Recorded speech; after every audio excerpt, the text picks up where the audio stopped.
नमस्कार दोस्तों, टीएस की बात में आपका स्वागत है। मैं हूं त्रिवेणी सिंह।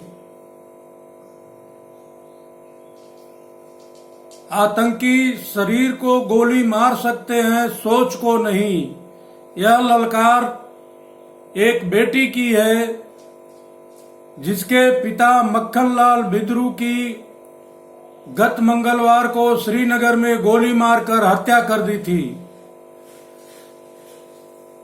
बिद्रू की बेटी पेशे से डॉक्टर है। कश्मीर की इस बेटी की हिम्मत और जज्बा को मैं सलाम करता हूं। इस कश्मीर की बेटी ने अपने पिता के हत्यारे आतंकवादियों को ललकारा है और कहा है कि कायरो, हिम्मत है तो सामने आओ और तुम्हें पता चलेगा। आतंकी, तुम सिर्फ पत्थर मार सकते हो और पीछे से गोली चला सकते हो। शरीर तो एक चोला है, इसे तुम मार सकते हो, लेकिन आत्मा और जज्बा को तुम नहीं मार सकते हो। वह हमेशा जिंदा रहता है। इस तरह की ललकार कश्मीर की बेटी ने आतंकवादियों को दी है। आक्रोश, साहस और चुनौती से भरे यह शब्द कश्मीर की उस बेटी की है जिसके पिता की आतंकियों ने गोली मारकर हत्या कर दी थी। कश्मीर के प्रमुख दवा विक्रेता मक्खनलाल बिद्रू गिने चुने कश्मीरी हिंदुओं में से एक थे जिन्होंने आतंकियों के धमकियों के बावजूद पलायन नहीं किया था। श्रद्धा बिद्रू मक्खनलाल बिद्रू की बेटी है तथा पेशे से डॉक्टर है। उसने कहा कि हम अपने पिता को रो करके विदाई नहीं करेंगे, क्योंकि मेरे पिता रोना नहीं बल्कि लड़ना और जीतना सिखाया है।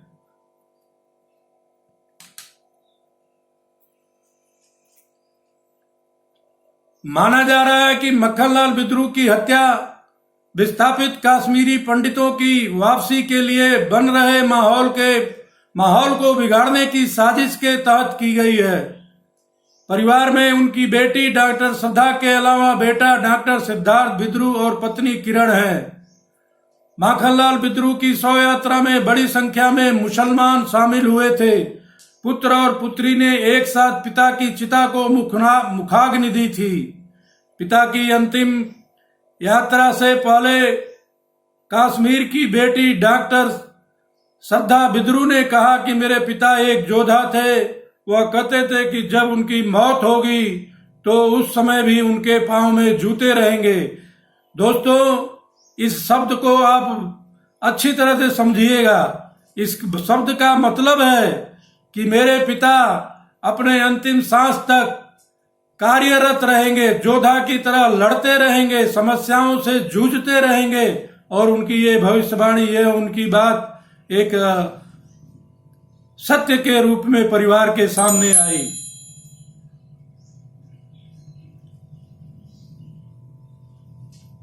मक्खनलाल बिद्रू की याद में कश्मीर में कैंडल मार्च किया गया। उनकी आत्मा के शांति के लिए प्रार्थना किया गया।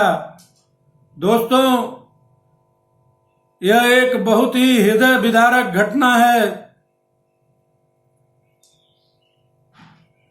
वही खून, वही मांस, वही हड्डी हर इंसान में होती है, लेकिन आतंकवादी कैसे इतने विभत्स रूप धारण कर लेते हैं, कैसे उनकी हिम्मत पड़ती है कि एक निर्दोष आदमी की हत्या कर देते हैं। इसके ऊपर आप सभी लोगों को चिंतन एवं मनन करना चाहिए। और मक्खनलाल बिद्रू की जो अंतिम वाक्य थे कि मैं अंतिम सांस तक अपने पांव में जूता रहेगा, यह बहुत बड़ी बात कही है। वो एक सच्चे अर्थों में बहुत ही बड़े योद्धा थे।